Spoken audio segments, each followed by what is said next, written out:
Imagine a town where every face knows every name, where secrets are whispered on porches and strangers are met with cold stares. A place where fear builds walls higher than any storm. Now picture one man, a man they rejected, a man they feared, standing alone against a sky ready to tear the world apart. One choice, one moment, could shatter everything they thought they knew. This is a story of courage, of redemption, of a storm that didn't just break the land, it broke hearts wide open. Stick with us, because you won't believe what happens next. And hey, drop a comment below. Where are you watching from? Let's see how far this story travels. The sun burned low over the endless cornfields of Elmswood, Kansas, painting the sky in hues of amber and gold. Dust hung thick in the air, kicked up by the occasional pickup truck rattling down the cracked dirt roads. Cicadas droned in the distance, their hum blending with the faint clatter of farm machinery. Elmswood was small, the kind of place where time seemed to stand still, where neighbors swapped stories over sweet tea on sagging porches, and where outsiders were as welcome as a drought in July. Into this tightly woven world stepped Elias Turner, 52 years old, with skin like polished ebony and eyes that carried the weight of too many hard years. Elias was a man who'd seen the world's edges and come back scarred but standing. His broad shoulders, hardened by decades of labor, bore the marks of a life spent working fields, docks, and factories. His hands, calloused and crisscrossed with faded scars, told stories his quiet voice never did. Gray flecked his close-cropped hair, and his faded denim jacket hung loose over a frame that still held the strength of youth, though tempered by loss. He carried a single duffel bag, its canvas worn thin, and in his pocket, a creased photograph of a woman with a smile that still made his chest ache. Elias wasn't here to stir trouble. He'd come for a fresh start, a second chance after years of wandering. But in Elmswood, a black man with no roots was trouble enough. The townsfolk didn't know his name, didn't care to. To them, he was that stranger, the only black face for miles, a shadow moving through their fields. Mothers ushered their children inside when he passed. Men crossed the street, their eyes narrowing as if he carried danger in his very skin. Whispers followed him like a cold wind. Who is he? Why is he here? We don't need his kind. The only one who saw past the town's fear was Amos Reed, a grizzled war veteran who owned the largest farm in Elmswood. Amos, with his sun-weathered face and sharp blue eyes, had seen enough of the world to know that a man's worth wasn't in his color, but in his hands and heart. He gave Elias a job tending his fields, a cot in the barn loft, and a gruff warning. Work hard, keep your head down, and don't expect them to love you. Elias nodded, his jaw tight. He wasn't here for love. He was here to survive. But survival in Elmswood came at a cost. The mayor, Clarence Holt, was a barrel-chested man with a graying mustache and a voice that carried like thunder. He'd built his reputation on keeping Elmswood pure, a word he wielded like a blade. From the moment Elias arrived, Clarence made it clear he wasn't welcome. "We don't know you," he'd said at the town meeting, his eyes fixed on Elias from across the room. "And we don't trust what we don't know." The crowd nodded, their faces a mix of fear and agreement. Soon, picket signs sprouted like weeds outside Amos's farm. "Keep Elmswood ours. No strangers. Protect our home." Elias worked through it all, sunrise to sunset, his hands steady on the plow, his eyes fixed on the earth. He kept to himself, avoiding the town square, the diner, the church. At night, he sat alone in the barn loft, the creak of the old wood his only company. The photograph of his late wife, Mara, stayed tucked against his heart, a reminder of the life he'd lost, the home he'd never found. The town called him invisible, but they never saw the storm brewing in his chest, the quiet rage of a man who'd been pushed away one too many times. The sky was watching, and it had plans of its own. A storm was coming, one that would test this town to its core. Would Elias stand tall, or would he walk away from the people who'd already turned their backs on him? Don't go anywhere. This is about to get intense. The air turned heavy that afternoon, thick with the scent of ozone and rain. Elias felt it before he saw it. The way the wind shifted, sharp and restless, the way the cicadas fell silent. Out in the fields, the corn stood rigid, like soldiers bracing for battle. Kansas storms were no strangers, but this one felt different. The clouds rolled in slow and deliberate, their bellies dark and swollen, pressing low over the land like a predator stalking its prey. The sunlight dimmed, swallowed by a sickly yellow-green glow that made the hairs on Elias's neck stand on end. In Amos's barn, the old radio crackled to life, spitting static and the clipped voice of the weather alert system. Asterisk tornado watch in effect for Marshall County. Seek shelter immediately when sirens sound. Asterisk Amos turned the dial down, his face etched with lines deeper than usual. "It's coming," he muttered, his eyes flicking to the horizon. Then he looked at Elias. "Best stay close to the shelter tonight, son." Elias nodded, but he knew better than to expect an invitation. The shelter, a concrete bunker beneath the barn, was meant for Amos's family and workers, not for him. The townsfolk had made that clear. Their glances, their tightened grips on their children's hands, their silence when he passed. It all spoke louder than words. His place was the fields, not their safety. By late afternoon, the sky had turned venomous, a churning mass of gray and green that seemed to pulse with malice. The first wail of the tornado siren split the air, a low, mournful sound that made the ground hum beneath Elias's boots. Chaos erupted. Workers scrambled for the shelter, trucks peeled out toward town, and families hurried along the dirt roads, clutching bags and strollers. The town square became a hive of panic, doors slamming, windows boarded, voices shouting over the rising wind. And there, in the center of it all, stood Mayor Clarence Holt. His white shirt clung to his sweat-soaked frame, his badge glinting under the bruised sky. "Move! Get to the church bunker!" he bellowed, herding the crowd like a shepherd. His face was flushed, his eyes sharp with the same arrogance that had fueled his campaign against Elias. This was his town, his people, and he'd protect them, no matter the cost. Elias watched from the edge of Amos's field, his boots sinking into the soft earth as the wind tugged at his jacket. He could have turned back, could have headed for the barn and let the town fend for itself. But something held him there, his eyes locked on the chaos unfolding beyond the corn. The storm was no longer a warning. It was here. And in the next moment, everything would change. One accident, one choice, would rewrite the fate of this town. Stay with us. You won't want to miss what happens next. The first crack of thunder rolled across the sky like a cannon shot. The wind turned vicious, tearing at the corn, ripping shingles from rooftops. Elias's eyes scanned the field, instinct sharp as a blade. Then it happened. A sharp, metallic groan split the air. A tool shed on the edge of Amos's property buckled under the wind's assault, its roof twisting free. A jagged sheet of corrugated metal shot into the air, spinning like a blade caught in the gusts. It happened so fast no one could react. The metal sailed across the field, slicing through the air toward the crowd near the road. Screams pierced the chaos as it struck.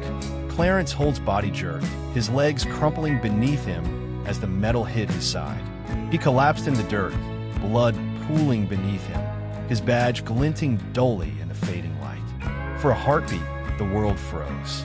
The crowd stood paralyzed, their faces pale, mouths open in shock. "The mayor," someone shouted.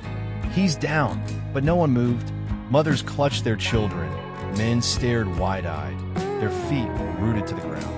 The siren wailed again, louder now, as rain began to slash sideways across the fields. The funnel cloud loomed closer, its roar like a freight train bearing down. Elias's eyes locked on Clarence's limp form, sprawled among the crushed cornstalks. Blood seeped from a gash on his side, his face slack, his breathing shallow. The crowd's gazes flicked to Elias, their expressions a tangle of fear and suspicion. He was the outsider, the one they'd pushed away. Why should he risk anything for them? His fists clenched at his sides, memories flooding back. The picket signs, the whispers, the mayor's own words branding him a threat. They'd wanted him gone, every one of them. And now their leader lay bleeding, the storm closing in, and still they stood frozen, waiting for someone else to act. He could walk away. He could let the storm take what it wanted. But what happens when a man they rejected becomes the only one who can save them? Hold on tight. This is where everything changes. The wind screamed, pulling at Elias's clothes, stinging his face with dust and rain. The funnel cloud was closer now, its edges sharpening as it reached for the earth. His heart pounded, not from fear, but from the weight of the moment. Clarence Holt wasn't just the mayor. He was the face of Elmswood's pride, its prejudice, its fear. If he died, maybe part of Elias thought it'd be justice. Maybe part of him wanted to let the storm settle the score. But that wasn't who he was. Mara's face flashed in his mind, her smile soft and steady, her voice whispering in his memory. You're better than their hate, Eli. The storm didn't care about grudges or skin color. It didn't care who you were or what you'd done. It came for everyone. And right now, it was coming for Clarence. Elias moved. His boots sank into the mud as he pushed through the corn, the stalks whipping in his face. The wind howled, threatening to knock him off his feet, but he kept going. His lungs burned, his muscles screamed, but he reached Clarence's side and dropped to one knee. His fingers pressed to the mayor's neck, pulse faint, but there. Blood soaked Clarence's shirt, the gash on his side deep and ragged. His face was pale, his eyes half open, unseen. Elias hesitated for a split second, his gaze flicking to the crowd. They stood by the church bunker, their faces pale, their eyes wide with shock. No one moved. No one called out. They were waiting, watching him, judging him, just as they always had. Let them watch, he muttered under his breath. With a grunt, he hoisted Clarence onto his shoulders. The mayor's weight nearly buckled his knees, but Elias steadied himself, planting his boots in the slick mud. The wind clawed at them, the rain blinding, but he took the first step. The bunker was a quarter-mile away, hidden beyond a rise in the field. It might as well have been a continent. The ground trembled beneath him. The tornadoes roared, shaking his bones.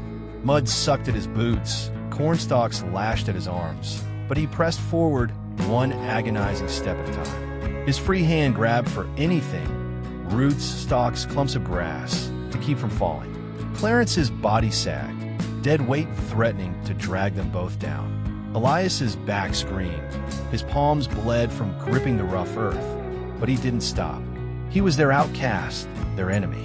Yet here he was, risking everything for the man who tried to drive him out. Would he make it to the shelter before the storm swallowed them both? Don't look away. You need to see what happens next. The bunker's concrete walls loomed just beyond the rise, a gray beacon in the chaos. Elias's legs burned, his breath came in sharp gasps, but he pushed forward.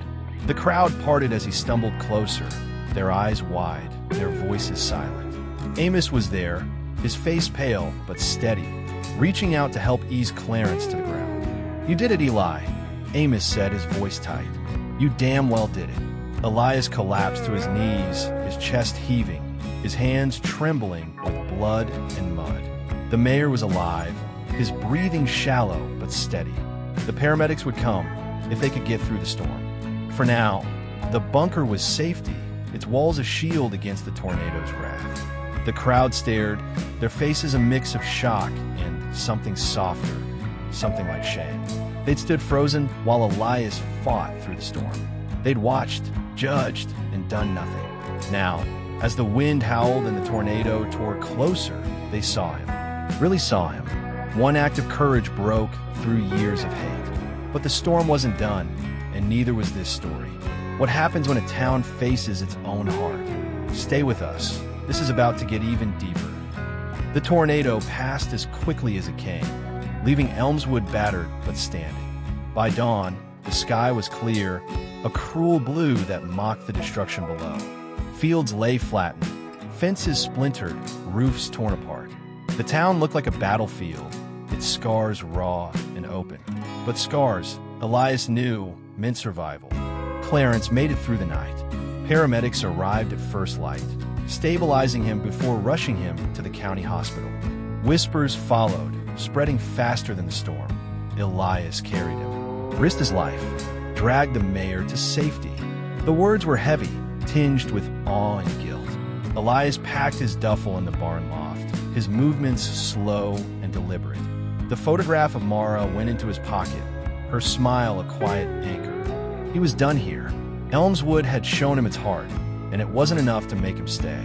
Not after the signs, the stares, the years of being invisible. Amos leaned in the doorway, his arms crossed. "You sure about this, Eli?" he asked, his voice rough but kind. "They don't want me here," Elias said, his tone flat. "Never did." Amos snorted. "They didn't want you before you saved their mayor. Now, they're choking on their own pride. Try to figure out how to apologize." Elias shook his head, slinging the duffel over his shoulder. "Don't matter. It's always the same." Amos stepped closer, his eyes sharp.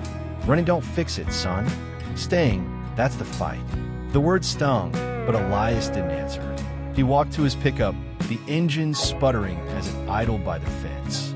The road stretched ahead, endless and empty, calling him to disappear. But then he saw them. They came slowly, hesitant like a tide creeping in. Amos first, his boots crunching on the gravel.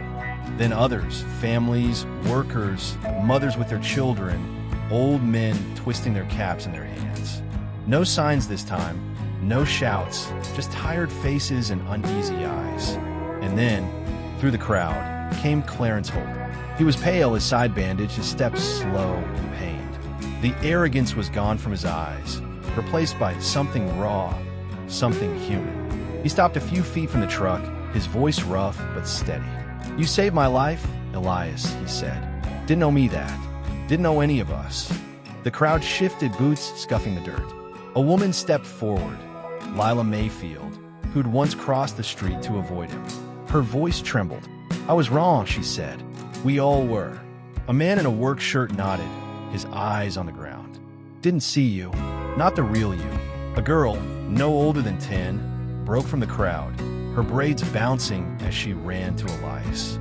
"You're a hero," she said, her voice small but clear. Her mother, tears in her eyes, didn't pull her back. Clarence stepped closer, wincing with each step. "This town's got scars, Elias. So do you. But it's yours now if you'll stay. Give us a chance to make it right." They saw him now, not as a stranger, but as a man. But would he stay, or would the road call him away? The answer will break your heart. Keep watching.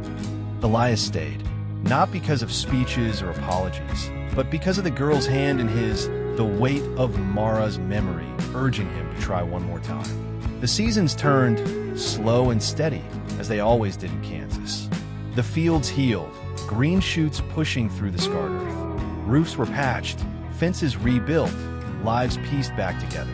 The town changed too, not overnight, not perfectly, but in the quiet ways that matter. The children came first, their laughter breaking the silence as they played near Elias's fields. A boy kicked a ball into his yard one day, and when Elias tossed it back, the boy grinned, unafraid. Lila Mayfield brought him a pie, her hands shaking as she apologized again. Others followed, awkward invitations to supper, offers to help with his fence, questions about the crops. They didn't always get it right, but they tried, and trying, Elias found, was enough. One spring morning, he stood on the porch of small house Amos and helped him fix up. The oak tree nearby swayed gently, its branches green and full. Children ran across the yard, their laughter bright and fearless. Amos leaned against the fence, a cigarette dangling from his lips. "Told you," he said, smirking. "This place grows on you." Elias smiled, his first real smile in years. "Home ain't where you're born," he said softly. "It's where they finally see you." Amos nodded, tapping ash into the dirt. "And keep seeing you." The wind carried the scent of fresh grass and rich soil. The girl with braids ran past, shouting Elias's name. Not Mr., not stranger, just his name, like he'd always belonged. And maybe, just maybe, he finally did. From a stranger to a savior, Elias found a home. Not just in the land, but in the hearts of those who finally saw him. This is what courage does. It doesn't just save lives, it changes them. Thank you for joining us on this incredible journey. Elias's story reminds us that courage can break down even the strongest walls, and that home is where we choose to see each other, really see each other. If this story touched your heart, hit that like button, subscribe, and turn on the notification bell so you never miss a story like this. Share your thoughts in the comments. Has there been a moment in your life when one act changed everything? Let's keep these stories alive together. Until next time, stay strong, stay kind, and keep seeing the world with open hearts.